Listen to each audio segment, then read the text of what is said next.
Looking at our world from a theological perspective. This is the Theology Central Podcast, making theology central.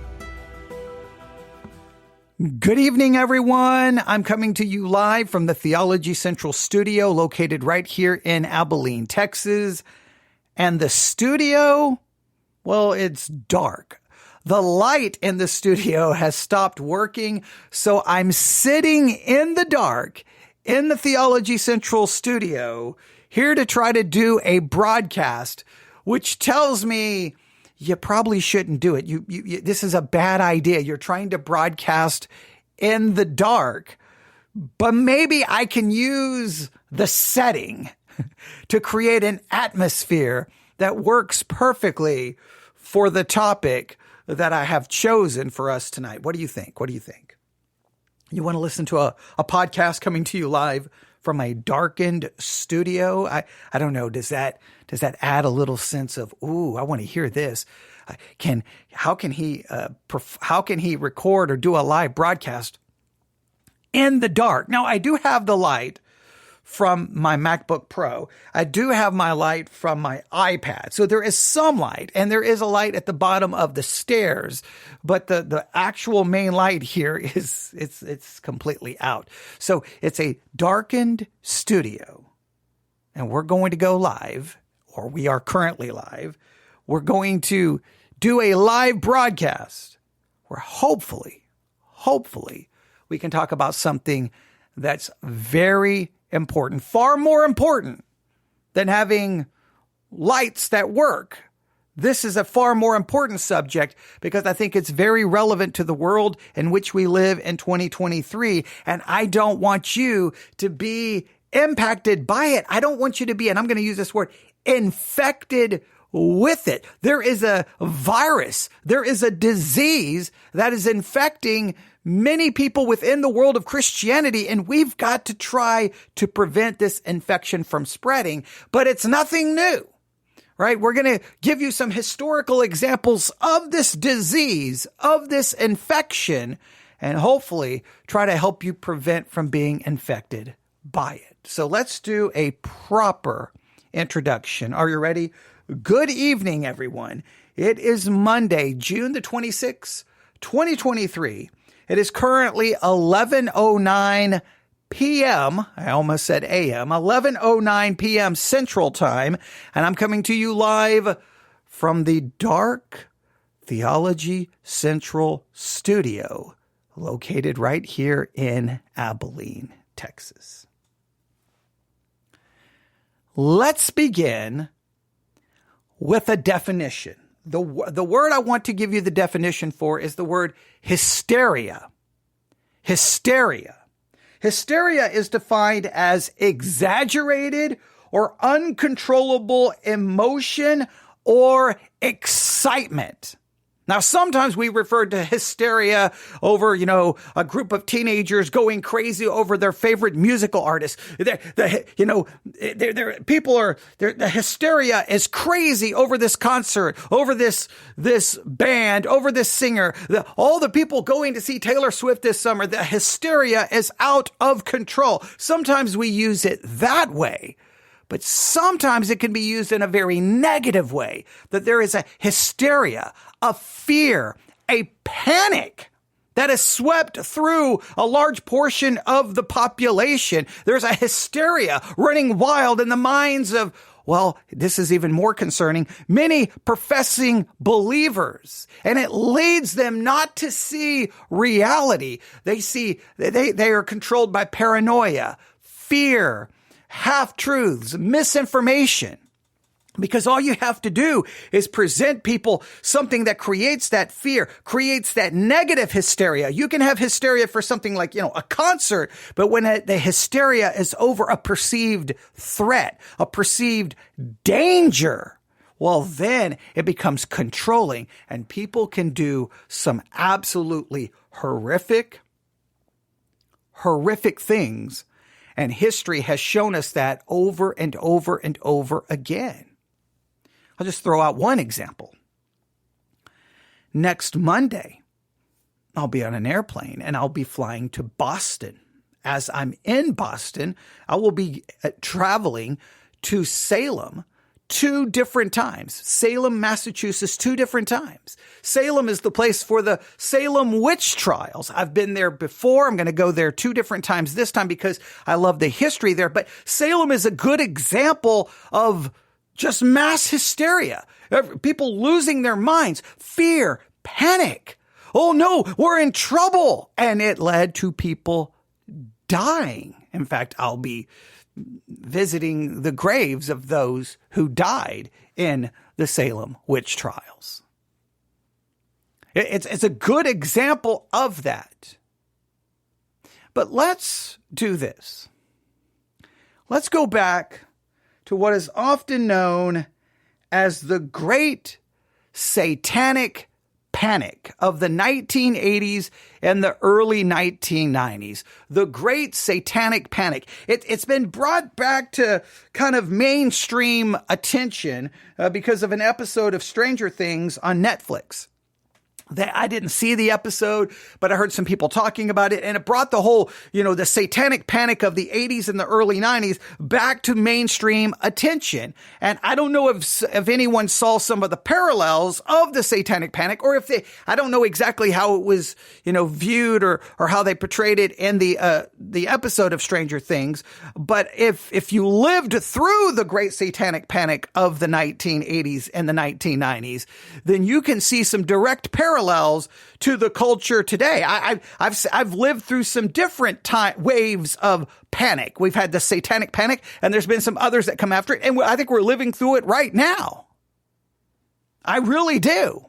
I think in some ways the Satanic Panic has come back. It just may have a different name, but the same concepts are at work. Now, for those who do not know, the Satanic Panic is the name given to a moral scare in the 1980s that devil worshippers were hiding in plain sight throughout American society, secretly indoctrinating children into the occult and ritually abusing them. Now, this was absolutely crazy. People went to prison. People went to jail over this. Crazy things occurred, and Christianity was very much right there in the middle of it. Now, the book that sometimes is seen as the book that started the Great Satanic Panic is the book Michelle Remembers. Michelle Remembers. It was published in 1980. Michelle Remembers, published in 1980. Now, in 1980, I had no knowledge of the book. I had no knowledge of that book in 1981, 1982, 1983. In fact, I never had any knowledge of the book. I don't even think I ever heard anything about the book. But Michelle Remembers, and it was written by Michelle Smith and Lawrence Pazder, I think is how you say the last name, P-A-Z-D-E-R. The book Michelle Remembers, again, published in 1980. This is the book that is often credited with starting the panic, as it was the first modern book that linked satanic rituals to the abuse of children. It is also the book that coined the phrase ritual abuse. Now, I didn't know the book existed, but I always try to tell people this. Ignorance of something does not negate its influence upon you. I always try to tell my church this when it comes to church history. Just because you don't know church history, just because you don't know the names of individuals and the dates of councils, or you know the names of the creeds or the confessions, your ignorance of it does not negate its influence upon you. You just don't know what you're being influenced by. Well, in 1980, obviously wasn't paying attention to any of this stuff. And then I become a Christian, mid to moving towards late 1980s is when I become a Christian as a teenager. Now, even before I became a teenager, even before I became a Christian, the Satanic Panic was already starting to have its influence on my school and on people around me, and I was starting hearing lots of things about it. In fact, what's kind of fascinating is how I ended up at church the night I became a Christian is really credited to the Satanic Panic. look, let me explain what happened. There was a person in our school who claimed to be a Satanist, or his parents were a Satanist, or his father was a high priest supposedly in Satanism. I don't know what was true. I don't know what was all just, fraudulent, but he was standing, I don't even remember where we were in school, but he was standing there was a bunch of teenage girls. He's kind of in the middle of them. These are Christian girls, who are like, we're going to try to get him to believe in Jesus. And he's just throwing all of this stuff out about Satanism, And I was like, that's not true. That's not true. That's not true. That's not true. That's not classic Satanism like Anton LaVey's Satanic Bible. Now, I was already known in the school as someone carrying the Satanic Bible around all the time. And the reason I carried the Satanic Bible around all the time is because it was because this Satanic Panic was already very much in our school and in society. I knew if I carried a Satanic Bible around, it scared people to death. It intimidated people. People would leave me alone. Like I could get the isolation I desired. I just wanted everyone to leave me alone. And if I had a Satanic Bible with me, nobody got near me. No one talked to me. Everyone left me alone. I could live in peace, listening to music, and did not have to speak to anyone, sit next to anyone. Literally. And so I love the idea that the Satanic Bible scared everyone to death because there was this, Satanists are everywhere. So I was like, I'm going to play up, with this. I'm going to use this to my advantage. Right. And then I engaged in all kinds of crazy behaviors because you would hear all of these stories about Satanism and the occult and all of this stuff because it was just like everyone was scared to death about all of this. But I'm standing there, and so I'm correcting him, going, that's not true. That's not true. That you're exaggerating. That's not true. That's not what Anton LaVey said in the Satanic Bible. Not in this chapter. Not in this chapter. That's a misrepresentation. Trying to correct a little bit of it. All right, to the best of my ability. So he finally gives up and walks away. And the girls come to me and are like, thank you so very much. That was awesome that you helped us out. And I'm like, whatever. I don't care about your whatever. And they're like, you should come to our revival services tonight. And I'm like, no, leave me alone. No, you really should come. There's going to be food. It's going to be fun. And I don't remember all the things they said, but I said, forget it. I went home. And then typically in my home, there was, yelling, screaming, violence, all the bad things that happen. And so I get in my car and I end up at the First Baptist Church, Tuscola, Texas, walk into the revival service, and then boom, I'm not going to go through everything that happened, but God saves me and I become a Christian.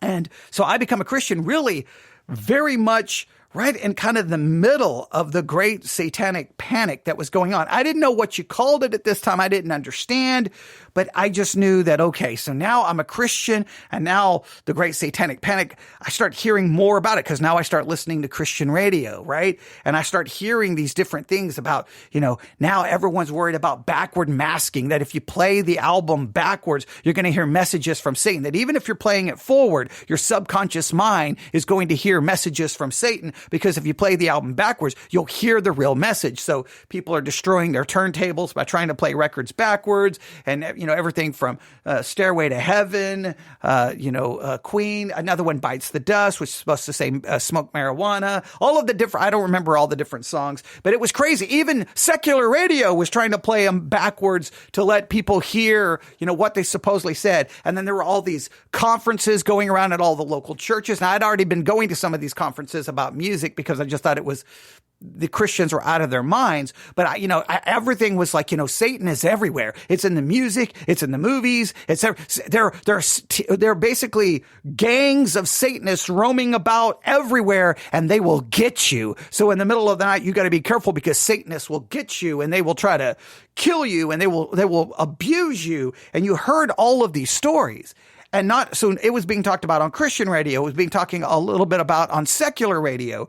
And then even within local governments, within small Texas towns, there were at least one, maybe two Halloweens where local towns in West Texas at that time passed curfews on Halloween saying, hey, the kids can't go out because there's Satanists out there who's going to kidnap them and ritually, sexually abuse them. And you're like, what is going on? Now, again, I'd never heard yet of the book Michelle remembers. I'd never even heard of that book at this time.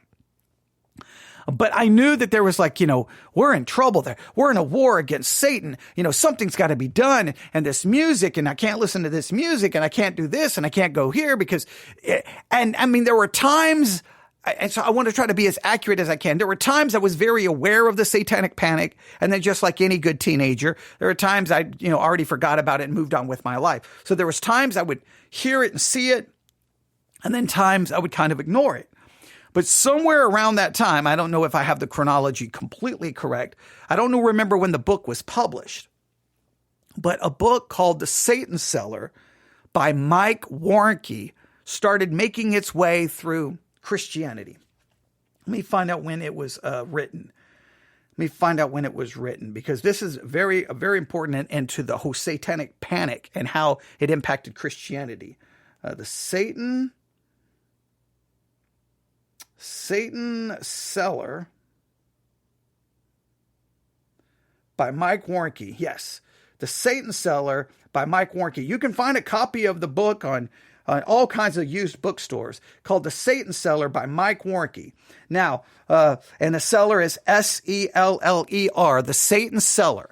Now, I started hearing about the book. He was on Focus for the Family with Dr. James Dobson, and he was supposedly a former high priest in the Church of Satan, and he had all of these experiences. And so your knowledge about Satanism started coming from Mike Warnke. Now, at the time, there was some weird disconnect in my mind because, on one hand, I had read the Satanic Bible and knew it.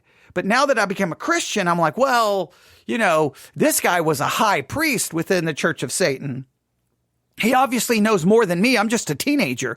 So whatever he says about Satanism is legit. Whatever he says about Satanism is real. And so I kind of went with it. And I got the copy of The Satan Seller, read it, was like, okay, I'm going to avoid Satanism. I'm going to basically do whatever Christians tell me to do. Right. And I kind of went with that mindset. I saw Mike Warnke and in person multiple times. He was a Christian comedian. I did start noticing some weird things early. Now, I don't know how early on, but I remember when I saw him in Texas. I can't remember the kind of Christian he claimed to be, but when I saw him in Nebraska, I think he almost claimed to be Catholic. It was this weird, wait a minute, because I saw him in Texas, I saw him in Nebraska, I saw him in multiple locations, and sometimes his stories were a little different or changed. Now, of course, you didn't have the internet back then. So I was just like, something didn't feel quite, there started becoming I don't know. And I don't really know if the book is accurate. And I just started having some questions about it. Right. And then there were some investigations and come to find out, the whole story was bogus. Everything Mike Warnke was selling was not, he was selling Satan simply as a thing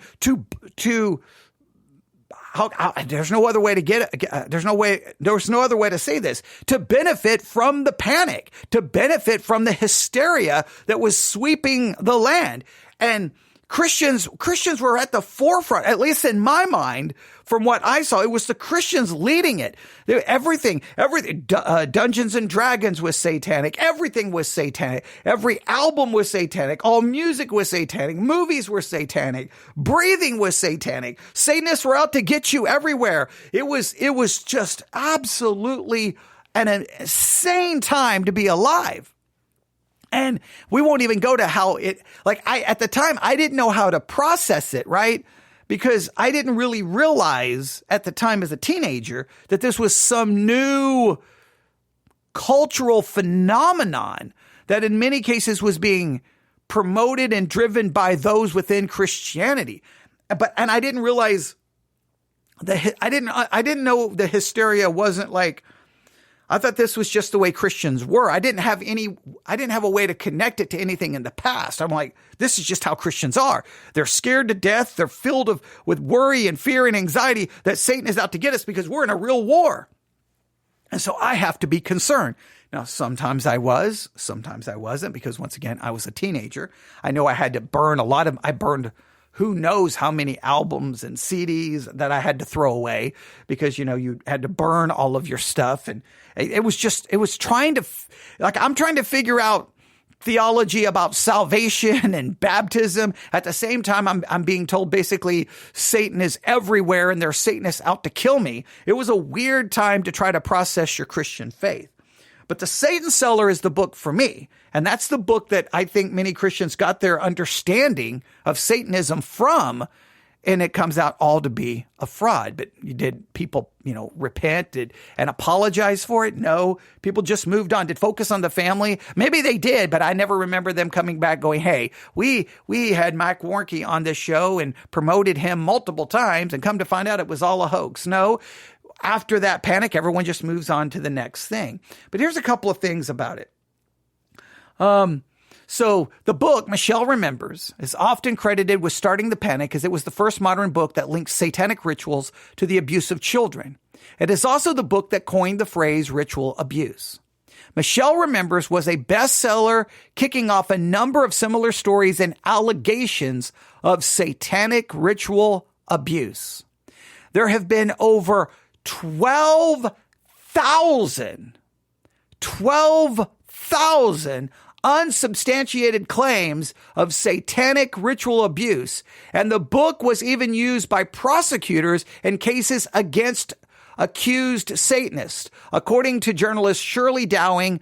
However, of those cases, there is no evidence of any organized abuse by cults.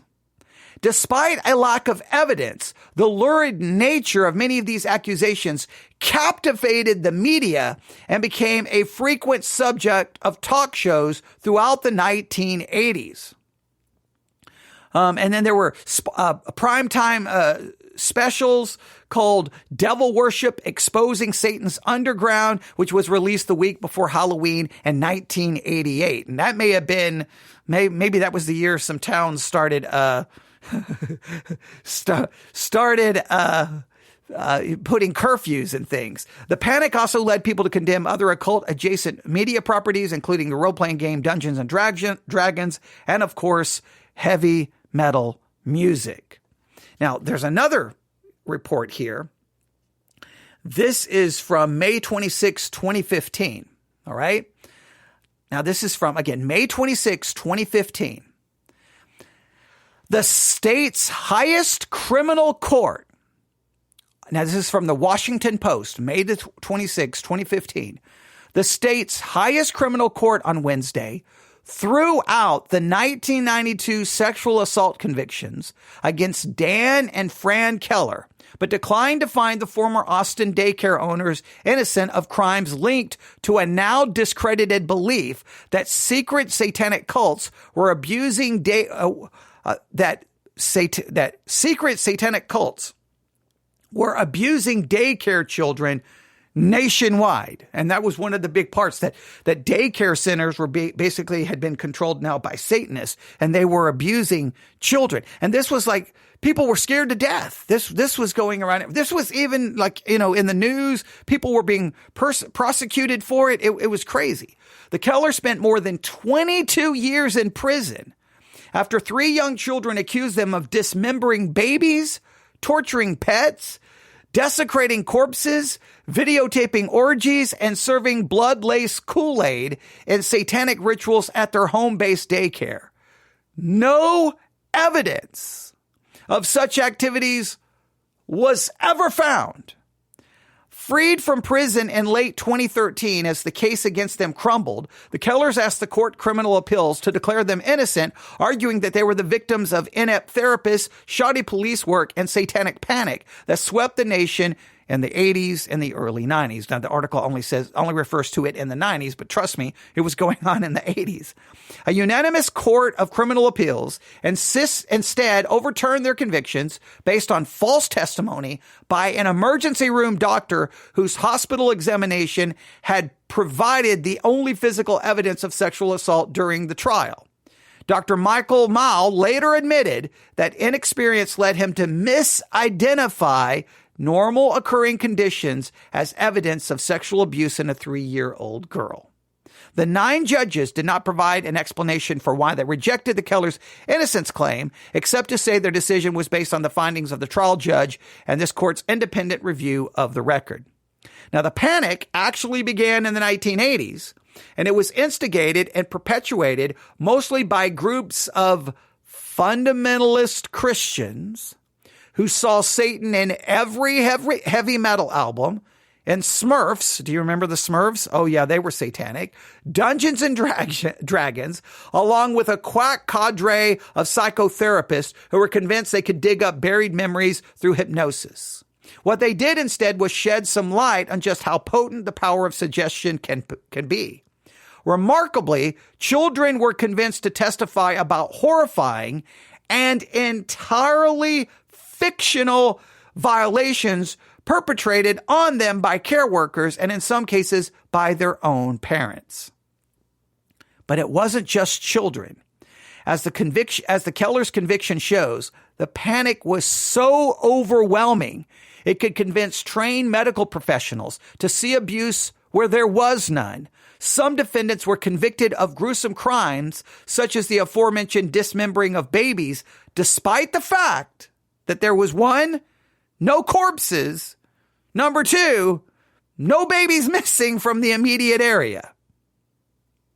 Ultimately, the panic and power of suggestion was pervasive enough to dupe our entire criminal justice system, as dozens of innocent people were sent to prison for crimes for which there was no evidence other than the coerced testimony of kids, and for which those same defendants would later be exonerated.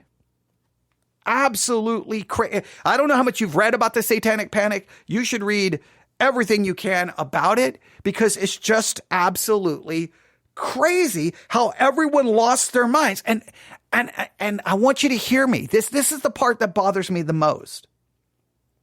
I say it all the time. Those outside the church, it doesn't bother me that they lost their minds, right? They have, what do they have to anchor them to truth? What do they have to anchor them to reality, right? But it is Christians who claim, we're the ones constantly supposedly fighting the culture, saying, no, there is a thing called absolute truth. And that as Christians, we speak the truth. We look for the truth. We put away lying. We do not bear false witness. We do not speak lies. We look for truth. It's Christians who are always the ones who are claiming the culture doesn't have truth, but we have truth. They've abandoned truth. They don't understand truth, but we have it, and we speak it, and we defend it, and we put away lies. And God hates lying lips, and we hype it up so much. But right there in the 1980s and the 1990s, over and over again, it was just mass hysteria with all of these crazy claims about, oh, you can't listen to that album, it's satanic. Oh, you can't do that, it's satanic. You can't do that's satanic. Satan is, and it's like, and just in many cases, absolute bearing false witness, fraudulent claims, misrepresenting songs, misrepresenting bands, lies, craziness. And anytime you would try to speak to these Christians about it, you were the one who they would accuse you. And guess what? All of those Christians who yelled and argued whenever you would try to confront them and help them see that they were falling victim to this paranoia, do you think they ever came back and apologized for the Great Satanic Panic? Oh, no. The Christian leaders who were doing all of it, no, they did not. The Christian radio stations constantly playing these crazy people who were supposedly, confronting Satanists and all of the things. Nothing. There was never, no one was ever held accountable for it within the Christian world. They made their claims. They sold their books. They made their money. They held their conferences, and they scared everyone absolute to death. And then everyone just moved on to the next big thing. Because what you need is an enemy. You need something that creates panic, because if you can create panic, people will lose all touch to reality, and they will flock to you. If you can present yourself as the authority to that which is causing the panic, We saw this after the terrorist attacks of 2001. There were certain, I'm not going to name the names now because I don't have the names in front of me. There were certain so-called Christian apologists who had all of these claims about them being basically a part of Islam, and they were jihadists, and then they come to find all of their stories start crumbling, and they were nothing they were not the big experts on Islam as they appeared to be. But guess what? Didn't matter. They made their money. They sold their books. They were at conferences, and then they just move on. And at some point, everybody kind of like, Islam is no longer, they're not the boogeyman anymore. It's not. Now it's this. It's this. And then everyone just runs to the next big thing. And Christians fall for it continually. I've told the story many times. When we moved back to Texas in 2000 and we're visiting churches, we visited a church on a Sunday night. After the sermon, they say they have a petition here to petition the federal government to stop a female atheist who's trying to get Christian broadcasting taken off the airwaves. And as soon as they said it, I'm like, that's not real. First, the female atheists are referring to is dead. She can't be doing anything. And second, this has already been proven to be a lie. And the government has told everyone, stop sending. But here was a church getting everyone to sign a petition because they had been duped. They had bought into the lies. How many Christians do that nonsense? Oh, and I hate to say it. There are certain elements of the media. You just constantly, you got to give people something to be outraged about, something to be scared of. You got to create a panic. You got to create the hysteria, because the hysteria drives the ratings. The hysteria drives the book sales. The hysteria drives the conference attendance. And it's Christians who fall for it.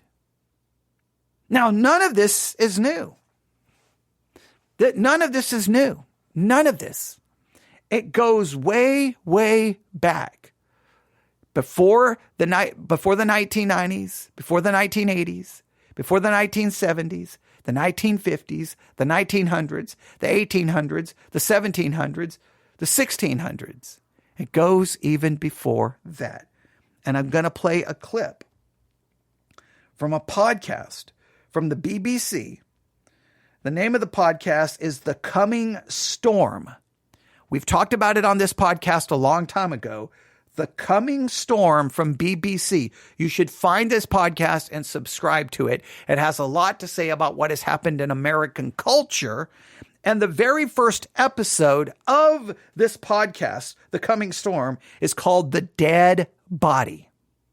Now, they're going to talk about something that happened a long time ago, a book that was published that for like 200 years, it was one of the best-selling books outside of the Bible around the world.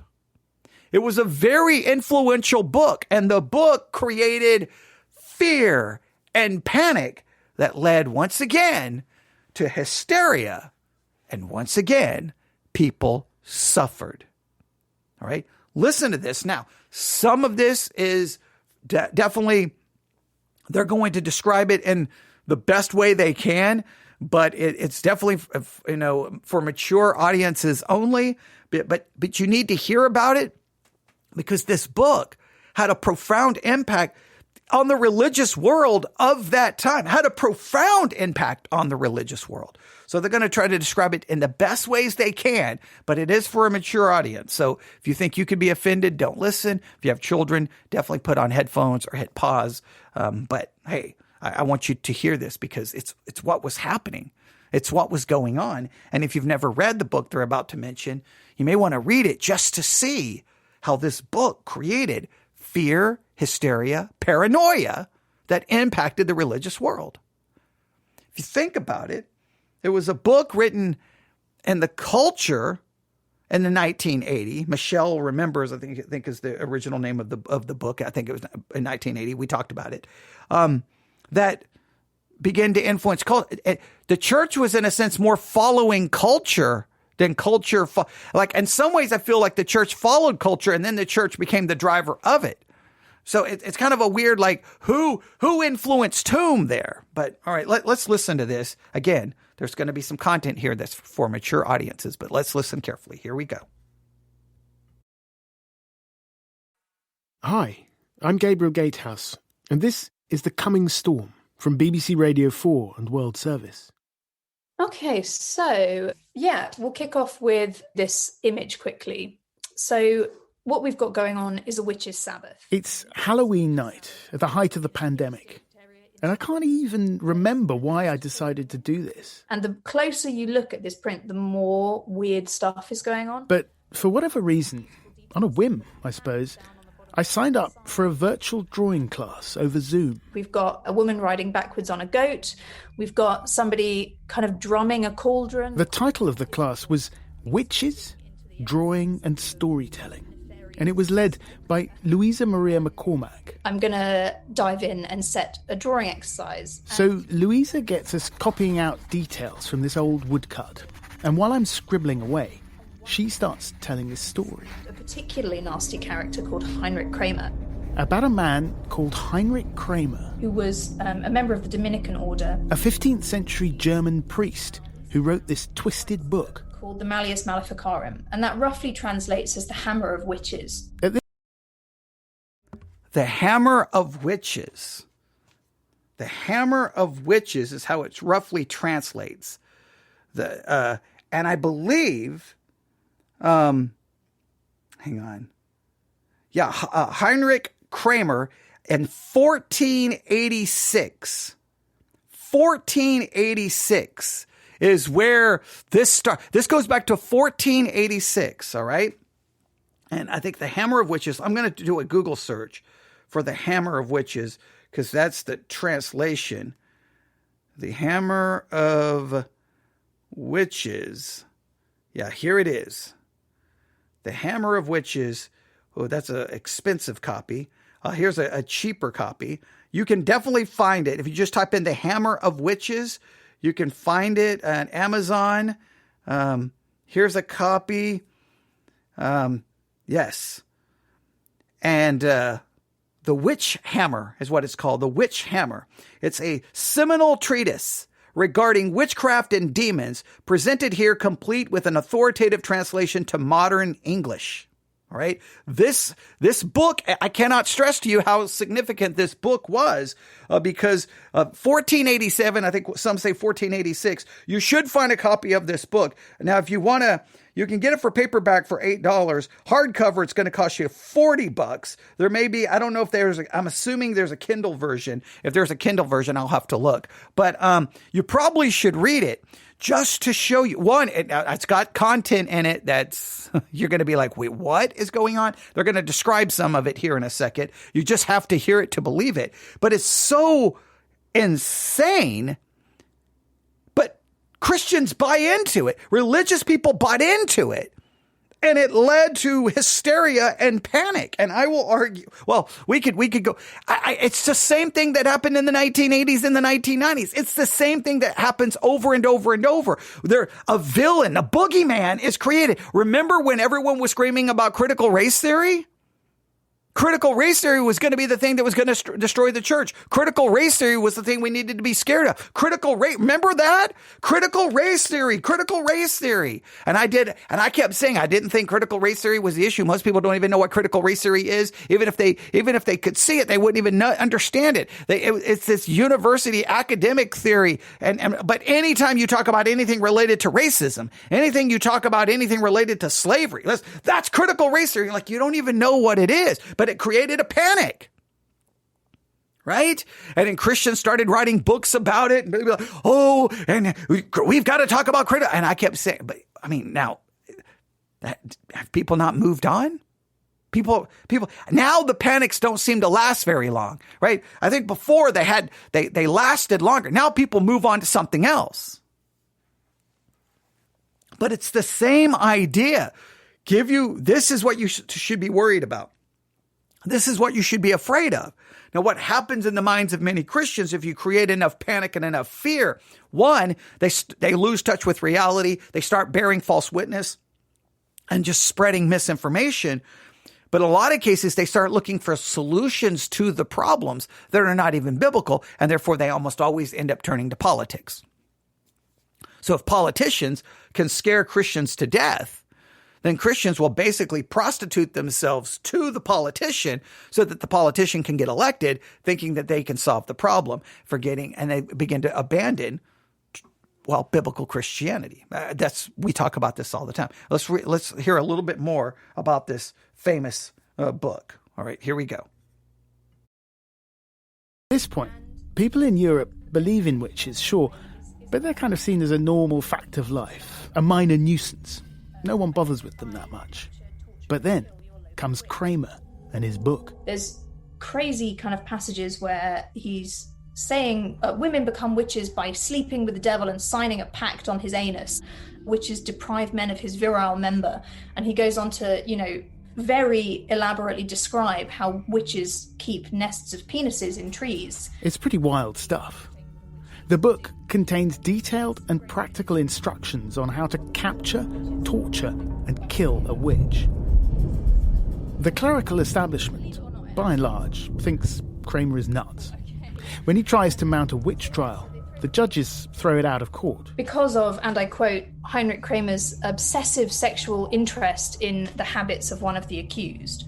And that might have been the last anyone would hear of Heinrich Kramer and his deranged screed.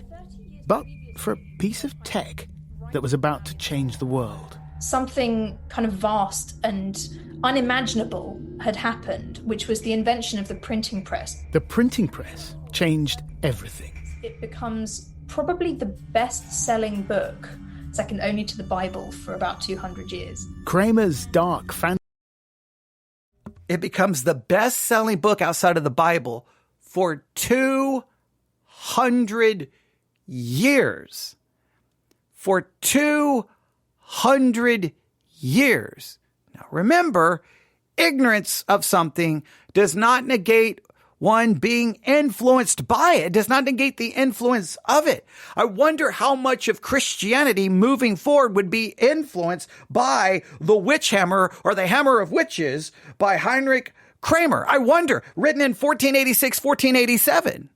And remember, at the time, most people just said, this is so crazy, and ignored him. But then the printing press, and then boom, bestseller for 200 years. Let's listen to a little bit more. Fantasy about how every town, every village is riddled with sex-obsessed satanic witches, the unseen enemy within.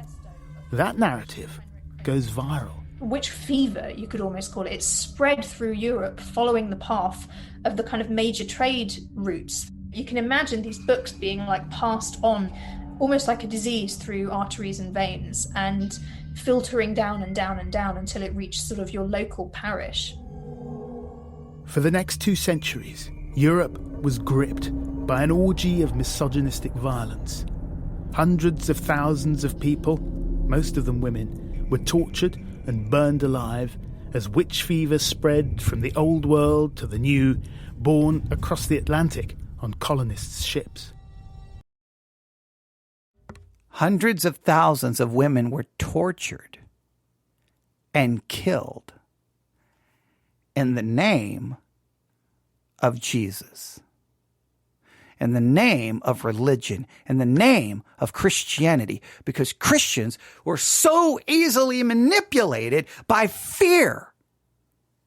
Now, if you attend the Witch Museum in Salem, Massachusetts, which I would challenge everyone to do, they first give you depending on I guess when you go in, sometimes you go to the presentation first. Others you do a kind of a tour, a guide takes you through part of the museum and show you these different displays, depending on which way you go. For me, the one I went to the presentation first, where they kind of reenact a little bit of the witches trials of, the Salem witch trials of that time. So they kind of reenact it. You kind of get a feel for it. To me, I get a sick feeling for it, because these are, I know the people carrying this stuff out are, Christians, people claiming to be Christians, believers in the same Jesus I believe in, and Puritanism, and you got a lot, and you're like, what? Whoa, what? Why? How did they get it so wrong? So that already makes me sick. Then after that, we go through the different displays they have set up with the tour guide. And then when you get to the very end, you come around the corner and on the wall, it's September the 11th, 2001. And I will never forget going, oh, wow. Something happened. Something that should bother us. There is some element of truth. And then it turned into widespread, complete hysteria. Every Muslim was out to kill us. Islam was going to destroy us. I got even caught up into it to some level. I won't say completely, but I definitely was concerned. Now, that doesn't mean there isn't an element of truth to some of these things. That doesn't mean there's never an element of truth. It's just when you take it and then it becomes exaggerated and you lose touch with reality, and then you stop being rational and you start bearing false witness and making accusations against an entire people, an entire race, an entire religion, and you start making things up and you're living in fantasy land and you're doing so in the name of Christianity. And then you start looking and calling for things that go way beyond what scriptures would call for. The people died, mostly women, tortured and killed during the witch trials in Europe. Everyone talks about the Salem witch trials. They have nothing on what was going on in Europe. Nothing that was going.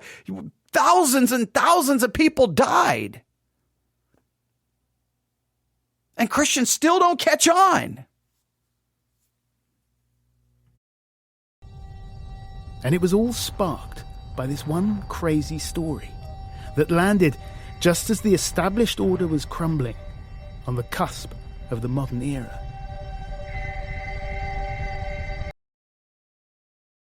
Now, the podcast is going to take that story and then move it from there to QAnon, and how QAnon has once again had great influences upon many professing Christians. And it's got many things very much connected to the Satanic Panic of the 80s and 90s. You've got a secret cabal of pedophiles being led by Hillary Clinton. And you've got crazy stuff once again thrown out, and Christians eat it up. They buy into it and they don't care. And if anything is proven to be fraudulent or a hoax, they don't care. They don't apologize. They just move on to the next thing and move on to the next thing and move on to the next thing and move on to the next thing. And you've got some Christians who just perpetually live in the world of conspiracy and panic and fear and paranoia, and they never come back and apologize. They never go like, man, I've been chasing one crazy but nope, they're just like, no, now the issue is this. Now the issue is this. Now the issue is this. See, it's Satan, or it's this, or it's Islam, or it's critical race theory. You got to have the boogeyman. And what you don't is when people are giving you the boogeyman, not in all cases, but in many cases, the only people are going to benefit from you getting worried about the boogeyman is the people writing the books, holding the conferences. Those are the people who are going to benefit from it. Those, not you. You're just going to be filled with paranoia and fear, watching the news, reading their books. And then guess what? When it's all said and done, everyone's going to move on. Everyone's going to move on. I remember during the first Gulf War. Oh, Saddam Hussein, he's rebuilding Babylon, and this is going to usher in the end, and Jesus is going to come back, and the Antichrist is going to be revealed, and the rapture is going to happen. And I remember, and well, lo and behold, I remember when Obama was like, he's going to make everyone a Muslim, and we're going to be in FEMA camps. FEMA camps, they've ordered hundreds of thousands of body bags, and we're all going to be microchipped. And well, then Obama's, and then it's going to be this, and oh, it's going to be, and it's always the next panic, the next this, the next that, the next this. I remember when, after Pope Benedict died, that he was supposedly, there was some great prophecy about a pope, and he died, so the next pope was going to be the Antichrist. I remember doing podcasts about telling people that's ridiculous, and they were like, you're going to see Wait and see. Nobody even talks about that anymore. I've got books about it that I purchased when everyone was selling that conspiracy theory. Guess what? The book's in my closet somewhere. None of it came true. None of it even remotely came true. Do you think those people who emailed me and argued with me, do you think they ever called me back to apologize? No, they're on to the next big thing. Ooh, now this is going to happen. And if Trump doesn't get elected, then and it's always the next thing. Instead of Christians saying, no, I'm going to be calm. And I'm going to be, I think everyone and I'm going to be I'm going to be a thinking Christian, and I'm going to be calm and rational and seek truth and put away lying and not bear false witness. But I think everyone should read The Witch's Hammer, Heinrich Kramer from 1487, just to see that book influenced the world of religion and Christianity for 200 years, and it crossed over the ocean to here, to the United States of America at some point. And you could argue that a lot of that is what led to the panic in Salem. And remember, before Salem, there was a witch trial in Boston that preceded what happened in Salem. Everyone forgets that as well. I think maybe that's what fascinates me about Salem, is how religious people, Christians, who supposedly have the truth, believe the truth, defend the truth, care about truth, can so end up being so manipulated by hysteria that we turn almost crazed and violent, using our religion as the means to carry out violence.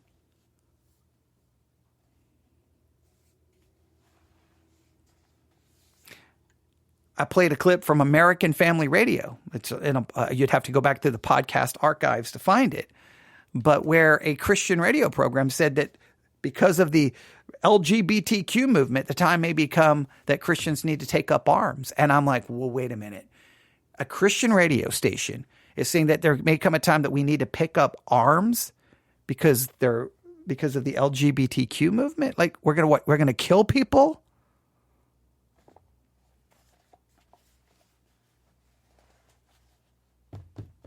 It is something to consider and watch how it influences your life. And I wanted to spend a little time here in the darkened studio to talk about that. How do you get caught up in that stuff? Have you found yourself QAnon, critical race theory, just getting pulled in deeper and deeper and deeper, and it's almost like, oh, that's the boogeyman, and we've got to do something. And your Christianity really just becomes about fighting the so-called boogeyman. Instead of learning about Christ and following Christ, it becomes about whatever the new cultural panic is. I find it hilarious that a lot of the music in the 80s that people were like, is so satanic and evil, now it'll be played in a commercial for, a car, who knows what, for anything. And it's like, where are the Christians yelling and screaming? Oh, they played that song. No, Christians already moved on. Nobody cares anymore. Nobody cares anymore. They already moved on. Now they're worried about new things and the new thing to be scared of and to be worried about. It's a constant looking for the next big thing that we need to be. I think it gives people a sense of purpose. But when your purpose is the next cultural panic, instead of just glorifying God, serving Him, enjoying Him, learning about Him, and trying to just live out your Christian life and figure out your faith, when all these other things become your purpose, I think you hijack Christianity. But you can tell me what you think. newsif@yahoo.com. That's newsif@yahoo.com. That's newsif@yahoo.com. I'd love to get your thoughts and feedback on any of this and get your perspective. Thanks for listening for this special late night episode of the Theology Central podcast, coming to you from a dark studio because my lamp behind me is gone. So we're going to have to order a new one. So I hate that, but I definitely need the lamp whenever I'm reading anything other than what's on my iPad. So, yeah. So hopefully we can get that replaced soon. I hate it. But hopefully we can. All right. Thanks for listening. Everyone have a great night. And think about how you're being influenced by things that may not even be true or factual versus being influenced by the one who is the way, the truth, and the life. Being influenced by the Word of God, which is truth. Let's get influenced by that and maintain some level of rationality and put away lying and speak the truth. Thanks for listening. God bless.